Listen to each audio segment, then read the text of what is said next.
Hello and welcome to Dynamic Study. Today I will discuss about UGC NET paper 2 political science. और आज हम political science के अंदर एक बहुत इंपॉर्टेंट टॉपिक को देखेंगे जो है लोकपाल। ये गवर्नेंस के टॉपिक के अंदर है। सो यूनिट 10 का टॉपिक आज हम कर रहे हैं। तो स्टार्ट करते हैं लोकपाल के बारे में।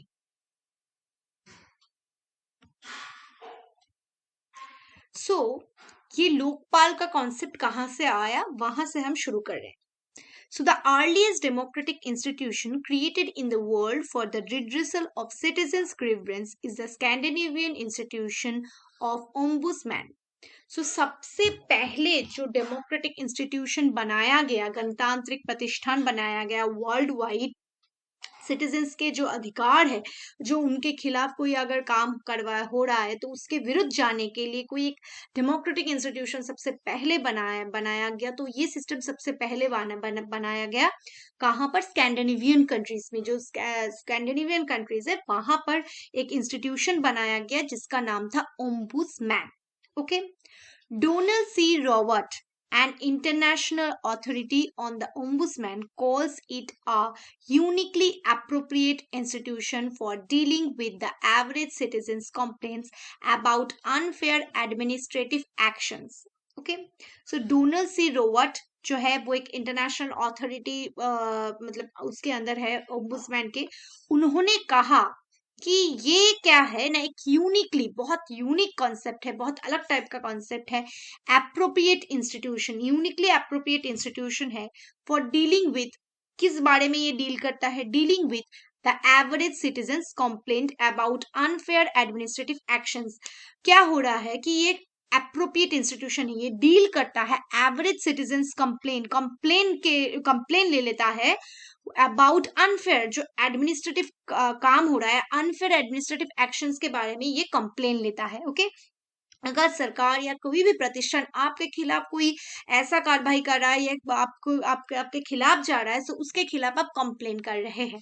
Okay, The institution of ombudsman was the first created in Sweden in 1809. So 1809 में 1809 में मतलब 1809 में इंस्टीट्यूशन ऑफ ओम्बुड्समैन का जो कॉन्सेप्ट है सबसे पहले क्रिएट किया गया, बनाया गया। कहाँ पर?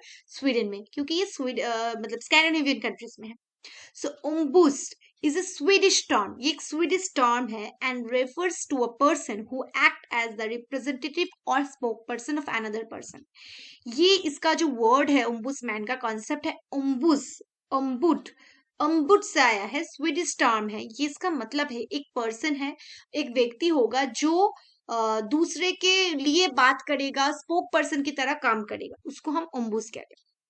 According to Donald C. Rowett, ombudsman refers to an officer appointed by the legislature to handle complaints against administrative and judicial action.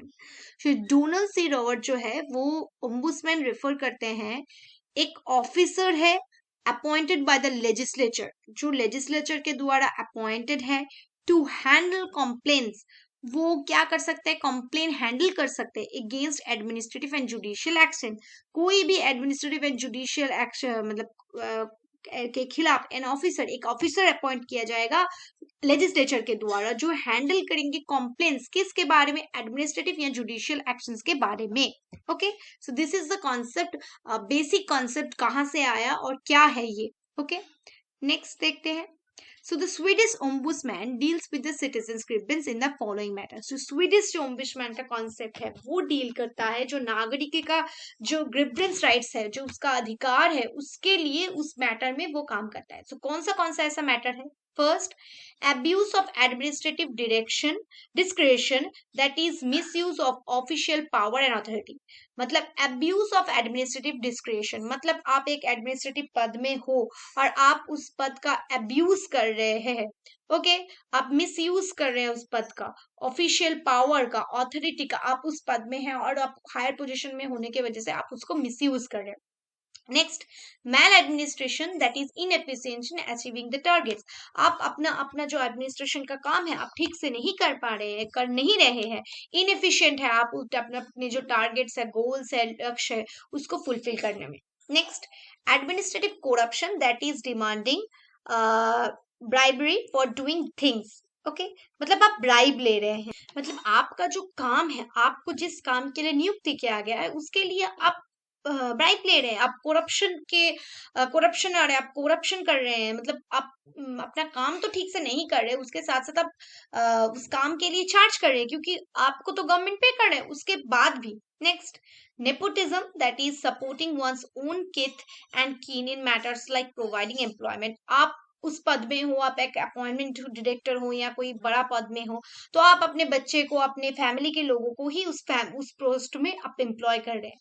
Next, discourtesy, that is misbehavior of various kind for intense use of abusive language.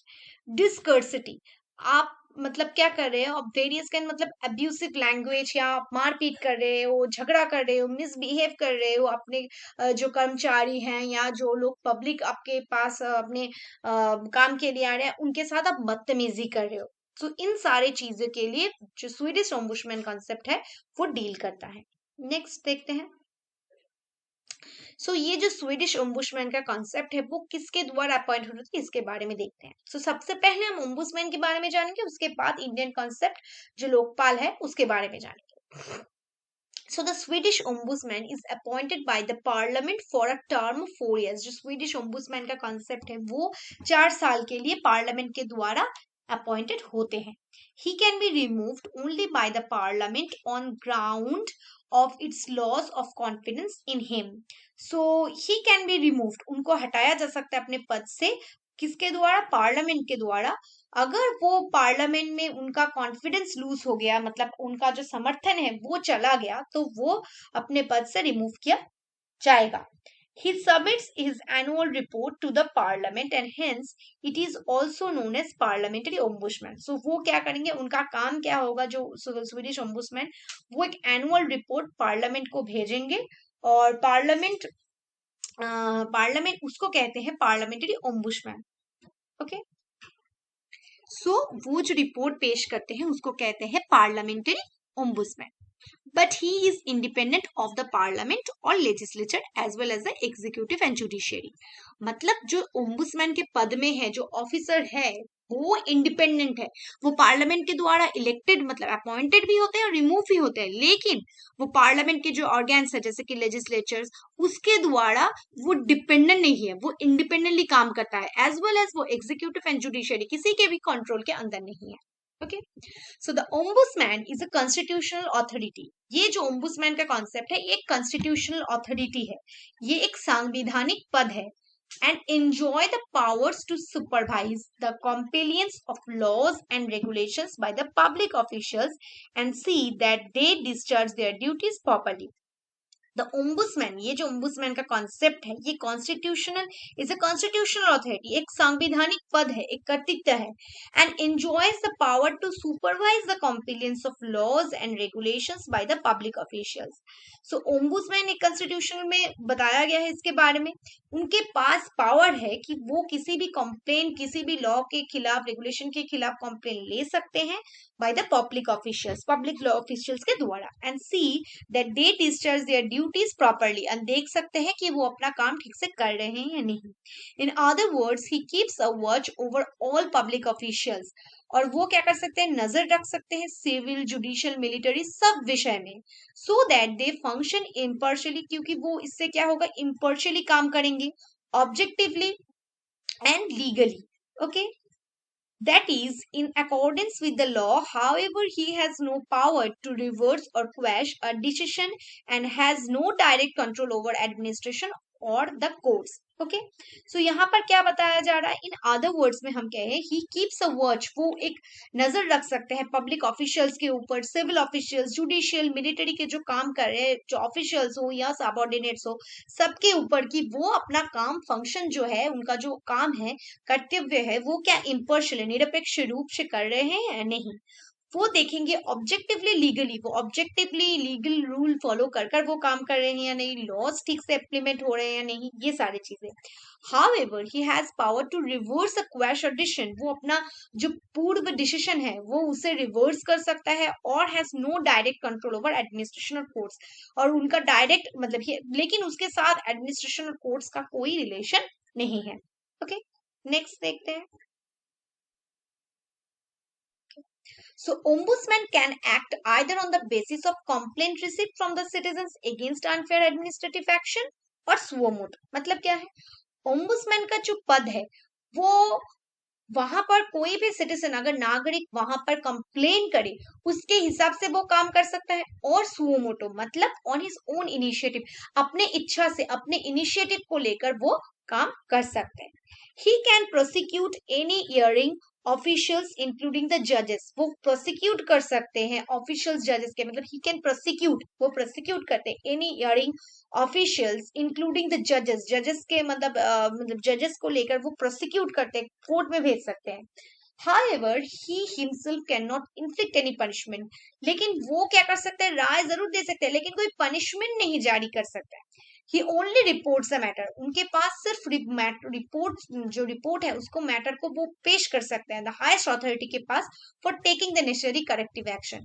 वो क्या कर सकते हैं, जो मतलब corruption या खराब काम जो हो रहा है उसके खिलाफ वो पनिश नहीं कर सकते हैं, लेकिन वो हायर अथॉरिटीज के पास भेज सकते हैं कि ये गलतियां हुई है, सो उसके खिलाफ आप एक्शन लीजिए, वो काम ओम्बुड्समैन का है। Okay, next. In sum, total चीज को हम सम अप करेंगे तो क्या आएगा, the characteristics of Swedish institution of ombudsman. So Swedish institution of ombudsman का काम क्या क्या है। First, independence of action from the executive, जो एग्जीक्यूटिव का काम है वो इंडिपेंडेंटली करना, इंडिपेंडेंस ऑफ एक्शन, वो इंडिपेंडेंटली अपना काम करेगा executively. Impartial and objective investigation of complaints, impartial निरपेक्ष रूप से एंड ऑब्जेक्टिवली वो इन्वेस्टिगेट करेंगे कॉम्प्लेन्स को। Next, suo motu power to start investigation, उनके पास जो अपने आप वो काम कर सकते हैं, मतलब वो अपने आप इन्वेस्टिगेशन स्टार्ट कर सकते हैं। सबसे पहले वो इंडिपेंडेंट हो गए, एग्जीक्यूटिव लेजिस्लेटिव जुडिशरी किसी से ऊपर वो मतलब उसके ऊपर डिपेंड नहीं करेगा, इम्पर्शली वो काम करेगा, इम्पर्शली वो कंप्लेन का इन्वेस्टिगेट करेगा, वो स्टार्ट इन्वेस्टिगेशन स्टार्ट भी कर सकता है। Uninterrupted access to all the files of administration, उनको कोई इंटरप्ट नहीं करेगा, किसी भी टाइप का फाइल्स ऑफ एडमिनिस्ट्रेशन के वो एक्सेस कर सकते हैं, देख सकते हैं और उसके हिसाब से वो डिसीजन ले सकता है। Next, right to report to the parliament as oppose to the executive, the institution of ombudsman is based on the doctrine of administrative accountability to legislature. So right to report, वो report कर सकते हैं to the parliament के पास as oppose to the executive, executive को ना करके। So the institution of ombudsman का जो कॉन्सेप्ट है वो बेस्ड है doctrine of administrative accountability to the legislature, जो एडमिनिस्ट्रेटिव अकाउंटेबिलिटी है उसके ऊपर। Okay, next, wide publicity given to its working in press and other media, वो यहाँ पर क्या कर रहे हैं, मतलब वाइड पब्लिसिटी प्रोवाइड कर रहे हैं प्रेस एंड अदर मीडियाज को लेकर। Okay, next, direct simple informal cheap and speedy method of handling complex, वो डायरेक्टली सिंपली इनफॉर्मली और चीप वे में स्पीडी वे में वो क्या कर सकते हैं, कंप्लेंट को हैंडल कर सकते हैं, उसके हिसाब से डिसीजंस ले सकते हैं। Okay, next, from Sweden, the institution of ombudsman spread over all the Scandinavian countries. So सबसे पहले 1809 में ये जो कॉन्सेप्ट स्वीडन में ओम्बुड्समैन का शुरू हुआ था वो धीरे धीरे स्कैंडिनेवियन कंट्रीज में फैल गई। ओके, सो सबसे पहले 1919 में फिनलैंड में, उसके बाद डेनमार्क में 1955 में, नॉर्वे 1962 में, ये सारे ओम्बुड्समैन का कॉन्सेप्ट जो है वो फैल गया। New Zealand is the first Commonwealth country in the world to have adopted ombudsman. So ombudsman का जो कंसेप्ट है, सो ये तो सारे स्कैंडिनेवियन कंट्रीज, स्कैंडिनेवियन कंट्रीज के बाहर जो सबसे पहला कॉमनवेल्थ कंट्री है जिसने ओम्बुड्समैन का कंसेप्ट को एडॉप्ट किया वो था New Zealand. Okay, so adopted ombudsman system in the form of parliamentary commissioner for investigation in 1962। सो वहां पर क्या हुआ, एक पार्लियामेंट्री कमिश्नर फॉर इन्वेस्टिगेशन के रूप में 1962 में न्यूजीलैंड ने ये कॉन्सेप्ट लिया गया. Okay, next, the United kingdom adopted ombudsman like institution called parliamentary commissioner for administration in 1967. उसके बाद जो यूनाइटेड किंगडम है, यूके है, उन्होंने अडॉप्ट किया ओम्बुड्समैन का कॉन्सेप्ट को. किस तरीके से? Parliamentary commissioner for administration, parliament का जो कमिश्नर होता है एडमिनिस्ट्रेशन में, उनके हिसाब से 1967 में. Since then, more than 40 countries of the world had adopted ombudsman like institution with different nomenclature and functions. So उसके बाद 40 countries all over the world ombudsman के concept को institute के मतलब execute किया, adopt किया, different functions के लिए काम किया. Okay, next question देखते हैं, next point sorry. So अब हम अंदर आएंगे लोकपाल के बारे में. सो एडमिनिस्ट्रेटिव रिफॉर्म्स कमीशन जो है ARC ऑफ इंडिया 1966 से 70 तक recommended the setting up of two special authorities designated as Lokpal and Lokayukta for the redressal of citizens' grievances. नागरिकों को अपना अधिकार देने के लिए, नागरिकों को अपना जो मतलब उनके खिलाफ जो काम हो रहा है उसके लिए जो एडमिनिस्ट्रेटिव रिफॉर्म्स कमीशन है, जो फर्स्ट एडमिनिस्ट्रेटिव रिफॉर्म्स कमीशन है इंडिया के 1966 में एस्टेब्लिश हुआ था 1977 तक, इन्होंने रिकमेंड किया टू स्पेशल अथॉरिटीज के बारे में. एक तो है लोकपाल जो सेंट्रल लेवल पर होगा, और लोकायुक्त जो होगा वो होगा स्टेट लेवल पर. किस लिए? For the redressal of citizens grievance, नागरिकों को जो अधिकार है वो प्रोवाइड करने के लिए. Okay, this institution were to be set up on the pattern of institution of ombudsman in Scandinavian countries and the parliamentary commissioner for investigation in New Zealand. So this institution, ये जो सारे institution है, were set up on the pattern of institution of ombudsman in Scandinavian countries and the parliamentary commissioner for investigation in New Zealand. ये जो institution है to be set up on the pattern of institution of ombudsman. So ये जो मतलब जो concept है ये किस तरीके से बना? वह set up on the pattern of institution of ombudsman के पैटर्न से बना. ओके, स्कैंडिनेवियन कंट्रीज में. And the parliamentary commissioner for investigation in New Zealand. Okay, so parliamentary commissioner के पद में न्यूजीलैंड में बनाया गया. Okay, the Lokpal would deal with complaints against ministers and secretariat at central and state level. So ये जो लोकपाल है वो कंप्लेन लेगा किसके खिलाफ? जो मंत्रियां है, जो सेक्रेटरीट से central as well as state levels पे. The Lokayukta on the at the center, Lokayukta at the center and one in every state would deal with the complaints against other specific higher officials. और जो लोकायुक्त होगा वो state level पे क्या करेगा? One at the centre में रहेगा, और one in every state, her state में जो अलग टाइप के मतलब हायर ऑफिशियल्स है, मंत्री और सेक्रेटरीट को छोड़कर, उनके खिलाफ ये कार्यवाही करेंगे. So the ARC kept the judiciary outside the purview of Lokpal. जो एडमिनिस्ट्रेटिव रिफॉर्म्स कमीशन है, जुडिशरी को उसके परव्यू के बाहर रख रहे हैं लोकपाल एंड लोकायुक्त को, as in New Zealand. Okay, but in Sweden and the ombudsman within the purview of ombudsman.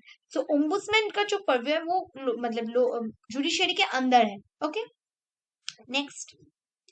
According to the ARC, the Lokpal would be appointed by the President after consultation with the Chief Justice of India, the Speaker of Lok Sabha and the Chairman of Rajya Sabha. So ARC का जो chairman होंगे, मतलब जो ARC का according to ARC administrative reforms commission के according जो लोकपाल होंगे, जो मेन चेयरमैन होंगे लोकपाल के, वो अपॉइंटेड होंगे किसके द्वारा? भारत के राष्ट्रपति के द्वारा.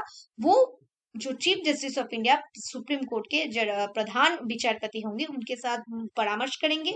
उसके साथ साथ लोकसभा का जो चेयरमैन है मतलब और राज्यसभा का जो चेयरमैन, लोकसभा का स्पीकर और राज्यसभा का चेयरमैन मतलब उपराष्ट्रपति के साथ वो परामर्श कर उन लोकपाल को अपॉइंट करेंगे. ओके, नेक्स्ट देखते हैं. The ARC recommended that institution of Lokpal and Lokayukt should have the following features. Administrative Reforms Commission में जब recommend किया तो तब बताया तो institution of Lokpal and Lokayukt के पास कुछ features होना चाहिए. First क्या है? This should be demonstratively independent and impartial. जो लोकपाल होगा वो इंडिपेंडेंट होगा, इम्पर्शियल होगा, वो मतलब इंडिपेंडेंटली काम करेगा. Next, their investigation and proceeding should be conducted in private and should be informal in character. So उनका जो इन्वेस्टिगेशंस है, प्रोसीडिंग्स है, वो कंडक्ट किया जाएगा privately and should be informal. वो फॉर्मल वे में नहीं होगा, इनफॉर्मल वे में होगा. फर्स्ट ऑफ ऑल वो इंडिपेंडेंट होंगे, किसी के पक्षपात नहीं करेंगे, इम्पर्शियली काम करेंगे. दूसरा ये कि वो प्राइवेटली और इनफॉर्मल कैरेक्टर वाइज काम करेंगे. Next, their appointment should be as far as possible as non political, वो जितना हो सके वो एक नॉन पॉलिटिकल पर्सन उस पद में होना चाहिए, क्योंकि अगर पॉलिटिकली होंगे तो वो उस पॉलिटिकल पार्टी को जरूर समर्थन करेंगे। Next, their status should be compare with the highest judicial functionaries in the country. So उनका जो स्टेटस होगा वो ठीक इतना ही होगा जितना हाईएस्ट जुडिशियल ऑफिशियल, मतलब सुप्रीम कोर्ट के जजेस को जितना जो सम्मान या स्टेटस मिलता है वही उनका स्टेटस होगा। Next, they should deal with the matters in discretionary field involving acts of injustice, corruption and favoritism। मतलब वो किसके खिलाफ काम करेंगे? In the fields of injustice के खिलाफ, अन्याय, करप्शन, फेवरिटिज्म, नेपोटिज्म, इनके खिलाफ इनका काम होगा। Next, the proceedings should not be subject to judicial review. उनका जो प्रोसीडिंग्स होगा वो जुडिशियल रिव्यू के अंदर नहीं होना चाहिए। ओके, वो अलग ले काम कर रहे हैं, डिफरेंस लेकर काम कर रहे हैं। They should have maximum latitude and powers in obtaining information relevant to their duties. वो जितना मतलब वो जो मतलब लैटिट्यूड, उनका जो पावर्स है, इंफॉर्मेशन है, वो जो चाह रहे हैं वो पा सकते हैं। Next, they should not look forward to any benefit और pecuniary advantage from the executive government. They should not look forward, वो मतलब नहीं देखेंगे एनी बेनिफिट और pecuniary advantage from the executive government, from the executive government. They should not look forward, वो नहीं look forward करेंगे मतलब एग्जीक्यूटिव गवर्नमेंट के ऊपर। नेक्स्ट देखते हैं। Okay, so 45 years later after मतलब इंडियन इंडिपेंडेंस के 45 years later after its first introduction, after 10 failure attempts हुए हैं लोकपाल एस्टेब्लिश करने के लिए। The Lokpal bill was finally enacted in India 18 December 2013 after the 10th attempt के बाद या 11th अटेम्प्ट में लोकपाल एस्टेब्लिश किया गया 18 December 2013 में। President gave his assent to Lokpal and Lokayukta act on 1 January 2014 को प्रेसिडेंट ने ये इसको असेंट सम्मति दिया है। नेक्स्ट, सो लोकपाल कहाँ है? सेंट्रल लेवल पे, लोकायुक्त है स्टेट लेवल पे। नेक्स्ट देखते हैं। ओके, सो लोकपाल बिल क्या है? ये व्हाट क्या है? इन 18 December 2013 Lokpal and anti corruption bill was assessed by Indian Parliament from the Lokpal committee. Lokpal committee के द्वारा लोकपाल को एस्टेब्लिश करने के लिए ये किया गया है। ये एक एंटी करप्शन के खिलाफ है। क्यों बनाया गया? To control corruption. स्टेट्स में, सेंट्रल में, all over the India corruption को कंट्रोल करने के लिए ये बिल लाया गया। So that's the overall lecture on Lokpal. Lokpal का ऊपर ये एक फर्स्ट वीडियो है और सेकंड वीडियो में मैं उसके लोकपाल के स्ट्रक्चर के बारे में डिटेल्स बताऊंगी। इस वीडियो में मैंने ज्यादातर फोकस किया है ओम्बुड्समैन के ऊपर। नेक्स्ट वीडियो में I will discuss on the पूरा टोटल फोकस होगा लोकपाल एंड लोकायुक्त।